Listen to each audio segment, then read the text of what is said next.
Hola a todos y bienvenidos a Diálogo Uniforme y Corazón, un espacio para conversar con referentes de la cultura, el deporte y el ámbito social sobre la Guardia Civil y nuestra labor en España. Hoy tenemos el privilegio de contar con un invitado excepcional, Lorenzo Silva. Lorenzo es autor de numerosas novelas, muchísimas protagonizadas por los guardias civiles Bevilacqua y Chamorro, que no solo han cautivado a miles de lectores, sino que también han mostrado una visión profunda de la Guardia Civil. Lorenzo, es un honor tenerte aquí entre nosotros. Bienvenido. Muchas gracias, un placer y el honor es mío. Bien, comencemos. En tus novelas has retratado con gran detalle el trabajo de la Guardia Civil. ¿Qué te inspiró a elegir a este cuerpo como protagonista de tu obra? Podría decir de manera muy directa y sencilla que el hecho de que los guardias civiles llevan muchísimos años presentes en la realidad española y además presentes en la parte de la realidad que le interesa a un autor de ficciones criminales, ¿no? Que es lo que tiene que ver con el ámbito de la delincuencia y con las labores de investigación criminal. Pero quizá otra razón que en su momento, hace 30 años, cuando inicié esta serie, me pesó de forma especial, fue el hecho de comprobar que la literatura española prácticamente les había dado la espalda a los y las guardias civiles, que en aquel momento ya había mujeres en la Guardia Civil, ¿no? Que eran personajes que prácticamente no existían en la ficción española, nada más que como secundarios y casi siempre con una visión bastante esquemática, por no decir caricaturizada. Y yo creo que esa es una gran oportunidad para un novelista o para un narrador, acercarse a personajes que en cierto modo están por tratar, estar por mostrar en la ficción y que además te mides contra una serie de estereotipos esquemáticos, ¿no? Eso yo creo que es lo que prefiere un novelista, poder deshacer prejuicios, poder deshacer estereotipos, poder deshacer esos esquemas. Ok, perfecto. A través de tus historias has abordado temas complejos como la justicia, el deber, la lealtad y el sacrificio. ¿Qué valores crees que mejor definen a la Guardia Civil y cómo intentas reflejarlos en tus personajes? Bueno, la cartilla alude en el artículo 1 al honor, ¿no? El honor es Ujú. un concepto al que hoy no se hace demasiada referencia, ¿no? Parece que fuera un concepto sospechoso, ¿no? Pero yo creo que honor, que viene de honrar, pues significa honrar no solo las obligaciones que uno tiene, no solo el papel que uno desempeña en la sociedad, sino también la palabra que uno ha dado, ¿no? Y me parece que lo que pueden ofrecernos y nos ofrecen quienes trabajan hoy como guardias civiles, pero también quienes lo han hecho en el pasado, es una multitud de ejemplos de abnegación y sacrificio en servicio a los demás, en servicio a la comunidad. Creo que vivimos en un momento en el que tenemos una sobredosis de egoísmo, una sobredosis incluso diría de egocentrismo y un déficit grave de preocupación por los demás, de preocupación por lo de todos. Y a mí en ese sentido me parece que los valores de la Guardia Civil no solo son valores estimables per se, sino que además son valores que pueden resultar estimuladores e iluminadores también en una sociedad que, ya digo, quizá ha tendido demasiado a desatender lo de todo, lo de todos, para fijarse solo en el interés particular de cada uno. Como escritor, has investigado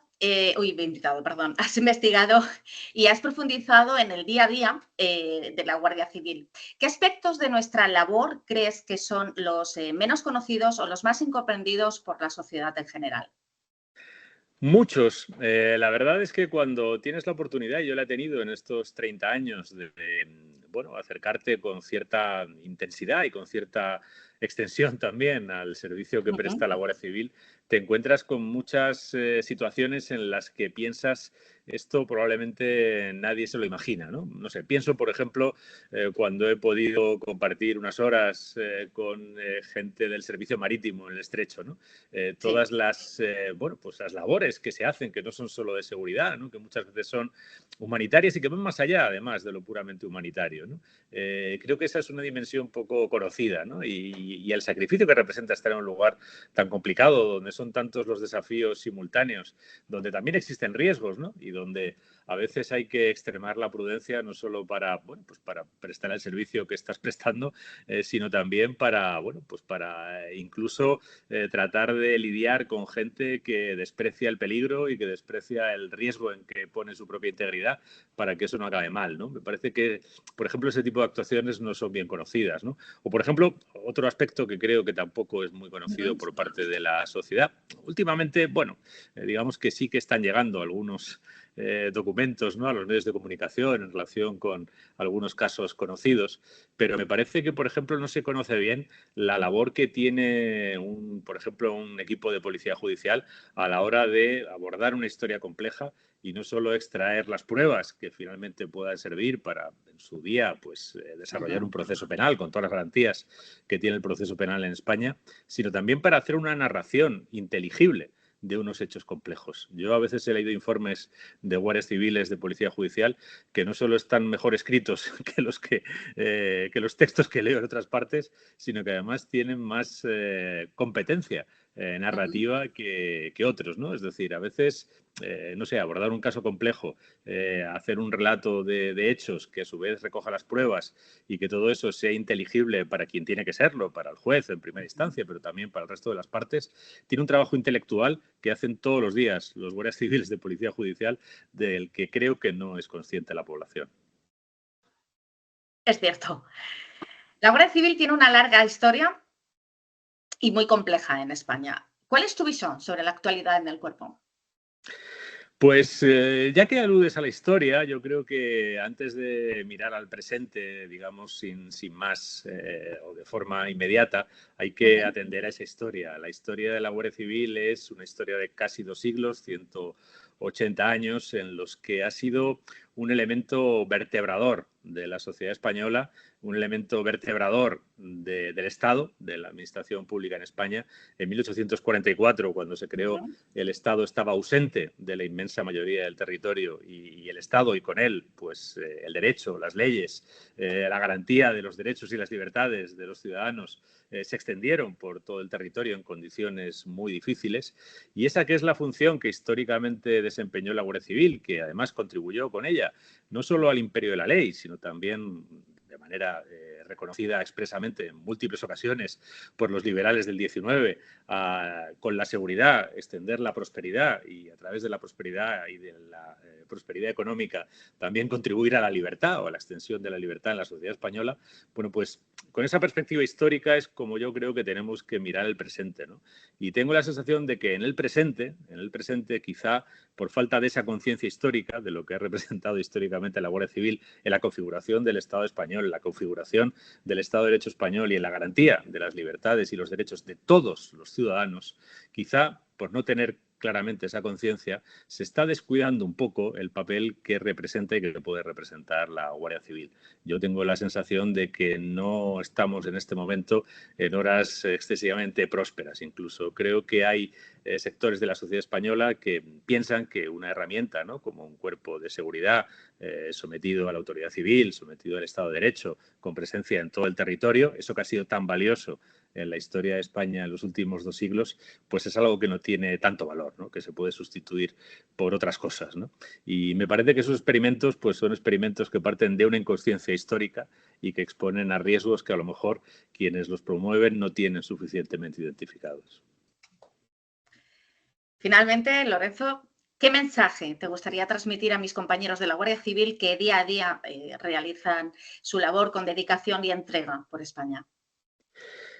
Yo creo que en general son conscientes de que su labor y su servicio es conocido y reconocido. Quizá no tanto, no tan profundamente como a lo mejor desearían, pero creo que de manera bastante razonable por una proporción importante de la población. Quien está ahí para velar por lo de todos, es valioso en todas las sociedades. A veces las sociedades son más o menos agradecidas, a veces las sociedades son más o menos miopes respecto de estos méritos y respecto de estos valores, pero creo que cualquiera que se ponga el uniforme y salga por la mañana, por la tarde o por la noche a prestar el servicio puede estar seguro de que no solo presta una aportación valiosa a la sociedad, sino que somos muchos los ciudadanos que lo reconocemos.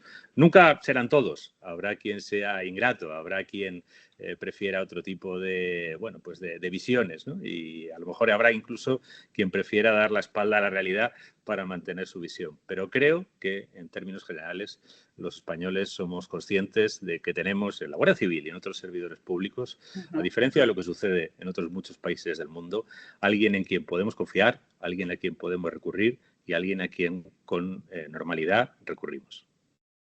Muchísimas gracias. Gracias por acompañarnos, Lorenzo. Ha sido un verdadero placer conversar contigo y conocer más a fondo tu visión y tu experiencia en torno a la Guardia Civil. A nuestros asociados, muchísimas gracias por estar ahí y nos veremos pronto en el próximo episodio de Diálogo Uniforme y Corazón. Gracias. Muchas gracias a ti.